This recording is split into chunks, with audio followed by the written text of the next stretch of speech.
It is time for a guest conversation on Wake Up Nigeria this morning. And for that, we have Kayode Adiagbo. He is a property investment consultant with over 30 years of experience. He empowers people through property education and ethical investing, not just for profit, but for impact as well. His mission is to help others build financial stability and, of course, generational wealth. It is indeed a pleasure to have you in the studio with us this morning. How are you doing? Thank you very much for having me. Awesome. I'm all right, and you? Very well, thank you. Maybe I should start by commenting the management of TVC. This is a fantastic place. All right, thank you so much. We appreciate that. This is lovely. Thank you, thank you. Now, Kayode Adiagbo, you're someone who has vast experience when it comes to investment, especially properties. And so I'm wondering, I like to take things from the before to the present. How did you foray into that particular market? Fantastic. I think my situation or my story is such an interesting story because my journey into property or real estate business was actually divine, if I should put it that way. It was born out of desire to help people, desire to make impact in people's life. I was more or less just minding my own business in buy and sell of building materials so many years ago in the city of Lagos. And I realized that when people come to buy, as at that time, I was actually selling paints. And when people come to buy paint from me, I always take so much interest in why they choose the color they choose, why they want to do this and that. And some clients will say, okay, please, can you come to my site? See, this is what I'm doing this is what I'm doing this. And then from then, they start committing much other part of building work into my hand within their project. So from just being a supplier, I became a project manager. And from becoming a project manager, I started having some kind of interest in the technicality of the job because I realized that people are not doing things well. And then I started learning from them. And before you know it, I became a contractor in Nigeria at that time. And I was handling big projects until I traveled out of the country where I realized that, oh, what I was doing back in Nigeria is a very big deal in the UK. But all I will require is more knowledge and more technical knowledge. So I enrolled in the building trade training in the United Kingdom. No one, not two, not three. And from there, things started going on well for me. Wow, that's amazing. You're well known in the UK when it comes to investing in the real estate. From purchase as well to even building. And you also ensure that people get the best value for their money. Now, for someone who is watching now and is looking to invest in the UK, what counsel would you give them regarding getting properties? Wow. In the whole of the world, in the whole wide world, because real estate is a global business.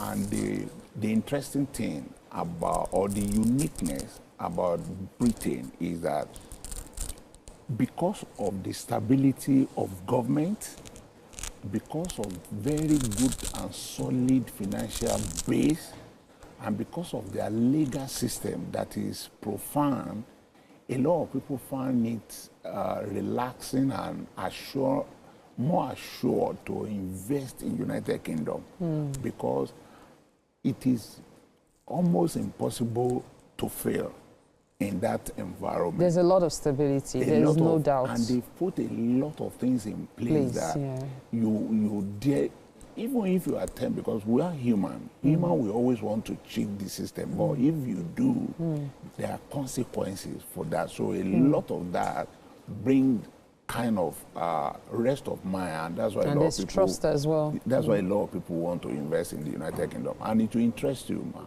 They're all over the world. People come in and invest in United Kingdom all over the world. Wow, that's really amazing. Now, if I, for example, I decide that okay, I'm looking to relocate to the UK. Do I have to stay a particular period of time to own a home? Or is it something that if I feel I have the funds, I can own a house in the UK? There are processes. Some people fall into the first category of you just move into the UK, you have substantial amount of money. All you need to do is involve some other professional. The truth about real estate in the UK is that there are a lot of other professionals involved. There are mortgage advisors, there are other people that will guide you, that role solicitor play in making things happen. So there are some foreign investors that just come, maybe within a very short time, and they're able to buy. But some, maybe because of the level of their finances, the kind of property we are talking about, it might require some kind of becoming a resident before you can get some of those things. But over the years, there are ways by which a lot of companies like us do help people to make that journey easier for them by collaborating with an existing business in the UK. So you partner with them, and subsequently you can now begin to be on your own. If you take that route, it's more easier than just coming and think you want to go, because like I told you earlier, there are a lot of systems that will make sure they check me, because there's something United Kingdom is more concerned about. They call it anti-money laundering, AML. They really don't want to allow people to just come in with their fund, except you can prove the origin of those funds, and to be sure that you are not involved in any kind of illegal structural crime. And then because they really don't want to be known as a country that encourages people to bring in that kind of funding to their country. You know, just about, I believe it was last week, there was something in the news. It had to do with the over 700,000 properties left unoccupied in the UK. And it's interesting you'll be here today, because it's been ringing in my head, like, I know in Nigeria we have some unoccupied properties, especially on the island. However, in the UK as well, you would think such things would not be as common. Why is that the case? And I see the government is trying to make ways to ensure that that is reduced. But there are reasons for it. There's the issue of property tax. There's also inheritance issues and all. But what do you think is the bedrock of this problem? Thank you. To an outsider, you consider that a problem. But to be honest with you, it's not actually a problem. Yes, it's not. It's a pointer that environment is attractive for investment. Now, most of those empty homes you see in the UK, especially in London, the city of London, are being owned by foreign investors. As a matter of fact, some people actually prefer to just invest their money, lock up the property, because I don't know if I said earlier, when you invest in property in the UK, the stability make it to improve or increase in value over time. So rather than keep cash in the bank, they would rather put that money in a real investment, a real estate investment, such that over a few years, few months down the line, the equity will have come up on that their investment. So that is why you have a lot of empty homes. But because every government that comes into power want to tell the citizens that they are more concerned about them, because I'm sure you all know that even though we have a lot of empty homes, there are a lot of homeless people. Thank you very much. Yes. Now the point is, the government will always want to come up with ways to balance the issue, but it will continue as long as we are all living. The reason being that it's an attractive environment. People want to invest their resources in a place where their money can grow. And be safe. And be safe, thank you. And at the same time, we have people that are also in need of accommodation. But that has now opened up an opportunity for people like us to make some very good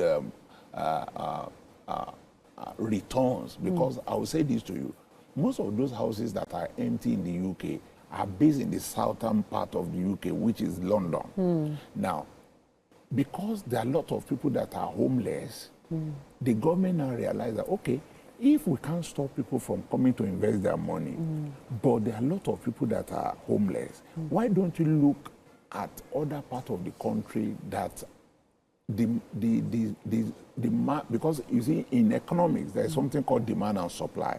Now, when demand is much, when the supply, when supply is little, or the demand is high and the supply is little, then there's a problem. So there are places in the United Kingdom where the houses are cheap, and those houses, people are not there. So people like us go out to those areas, develop those properties, and make it attractive. So when people can't afford to live in the center of London, they move out to other parts of this. You know, there's a lot to learn from you, because you have a wealth of expertise, especially when it comes to this area. You even have a book as well. Hopefully you can come back to also talk about the book, because it seems there's a lot one can learn from it. What is it called? A Journey of Change. A Journey of Change. Interesting. I really look forward to us having that conversation sometime soon. And the book, not only about my journey, it's also talk about my experience in property and as a real estate person as well. Amazing, amazing. A lot to learn from you, Kayode Adiagbo. Thank you so much for your time. Thank you for having me. Indeed. Thank you. Thank you. All right, at this point, we will take a break. You're watching Wake Up Nigeria. Stay with us. We'll be right back.